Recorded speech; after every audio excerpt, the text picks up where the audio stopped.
These are salty, crispy, and fatty Korean pork belly tacos. I could eat these anytime, any day, anywhere, and you don't even need utensils. Welcome back to Flavor Fridays and Merry Christmas. Today I'm going to be making something a little bit different. It is still festive because it's kind of I think it's a very celebratory food. However, it's something different to your usual Christmas flavors. There's no thyme, rosemary, oregano, there's no roast potatoes, there's no turkey, there's no chicken. I'm making pork belly. I'm going to slow roast it in the oven so it almost falls apart. Okay, so for the pork belly, I want to marinate it first.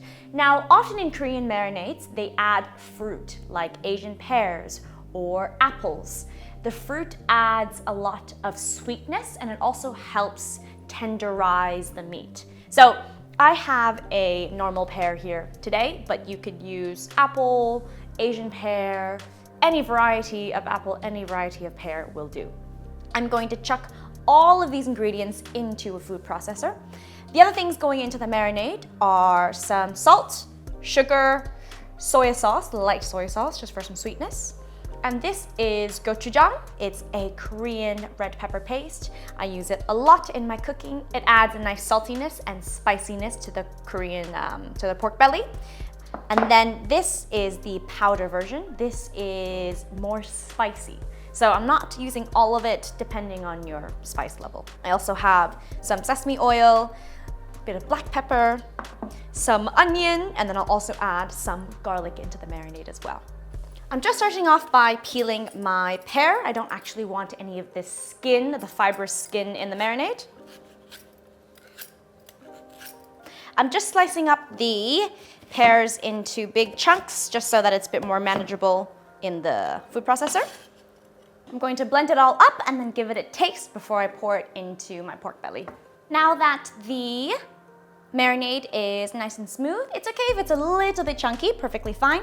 I'll give it a taste just to see if the balance of sweet and salty is right. It has a really nice sweetness because of the pear.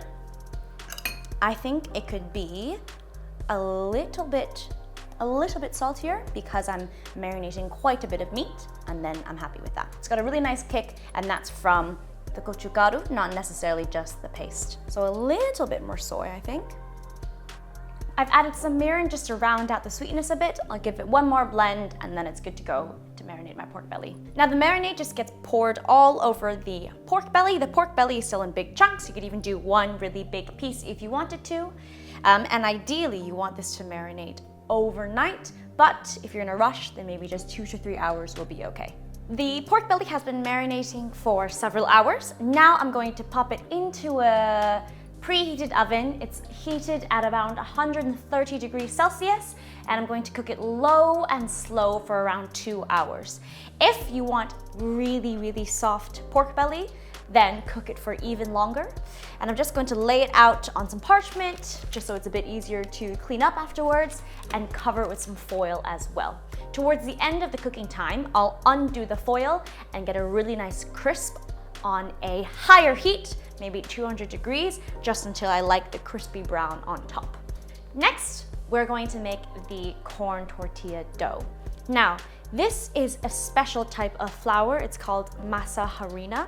This is not cornstarch. This is not polenta. It's a type of corn flour.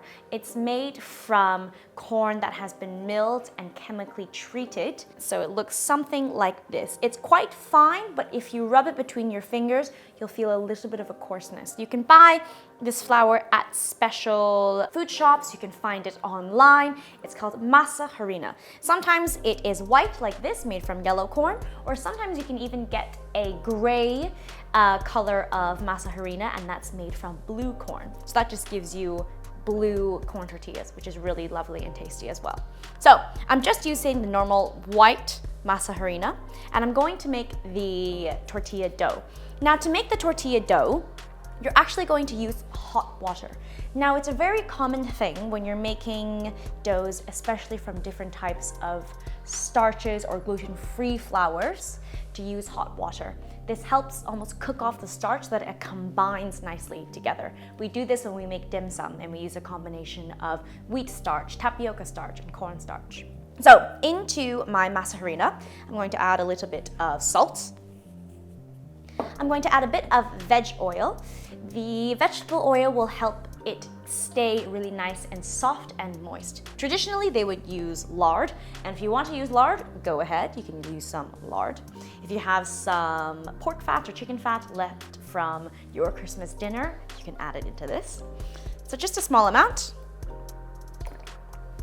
I'm just going to incorporate the flour and the oil together, just so it looks a bit more like wet sand. Now, because corn doesn't have any gluten in it, we don't actually really need to knead this dough.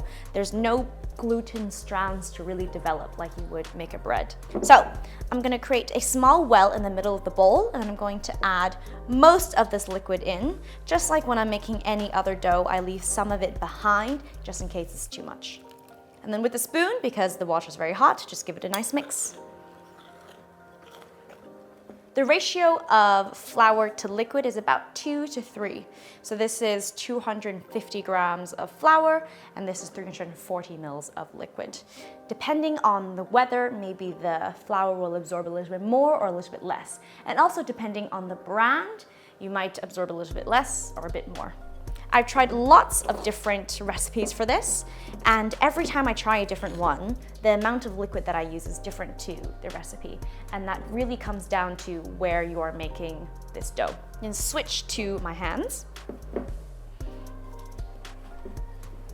The test to know if your dough is fully hydrated enough is to take a small ball of dough, and remember, we're going to flatten these out into quite thin tortilla shapes, thin disc shapes, so when you press it, you don't want the edges to crack, otherwise that's going to look cracked after you cook them. So a nice test is to just roll into a ball, flatten it between your hands, and if you see that it's cracking around the edges like mine, not enough liquid, you want to add a little bit more. So, time for me to test the dough again, and remember, I'm going to set this aside just to rest for a bit, and while the dough rests, the extra flour will evenly absorb all of the liquid that you added to it, so don't worry too much. Roll into a ball, flatten it out, a nice flat shape all around, and then I'll wrap it up in some plastic wrap and set it aside to rest. Now I'm just going to sort out some of the toppings for my pork belly taco. All I'm going to do is do a really quick pickle of a red onion. This is a really nice basic recipe for whatever type of veg or fruit you want to pickle. So I'm just going to dissolve some sugar in some hot water. While the sugar is dissolving in the hot water, I'm going to very thinly slice some red onions. To that dissolved sugar and water liquid, I'm just going to add around equal quantities of vinegar to the amount of water that I added in. And now this is really up to you. If you want it more vinegary, then add more vinegar. If you want it sweeter, add more sugar. Thinly sliced red onions in, and this will just pickle for maybe 10 to 15 minutes, not very long at all. While that is pickling, I'm just going to slice some lime wedges, of course, essential. And then I'll finally slice some spring onions and chilies as well. My dough has been resting. You might need to add a little bit more liquid after it's rested, because over time, the masa harina will just continue to absorb any liquid. So I have a tortilla press here, but if you don't have one at home, then you can also just use a rolling pin. So it's very easy. I'm just going to take a small ball of dough, maybe a heaped tablespoon worth, roll it between the palm of my hands. I place it between two pieces of parchment. Place it in my tortilla press. And then I'm just going to press down. I give it another switch. And then you continue pressing until you get your desired size and shape.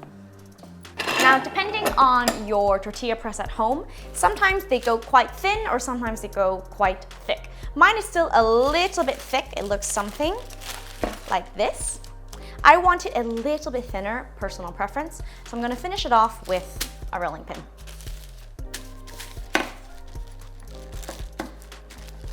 So in the end, you should have something like this. If it's not a perfect circle, not a big deal. And then you can start getting a chain going. And while you are rolling the next one, you can start cooking the first one. So I'm gonna show you how to cook your corn tortillas. I've got a frying pan here. Traditionally, they would use it on a really big, large, flat top and just do loads at a time. Frying pan is what I have.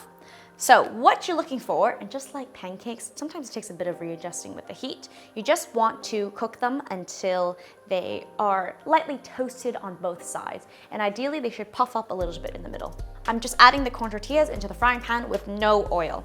The Korean pork belly has been slow cooking in the oven for around 2 hours, 130, 150 degrees Celsius.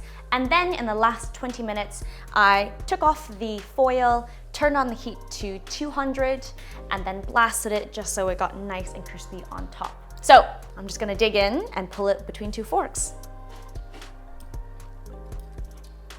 Now I'm going to build my tortillas.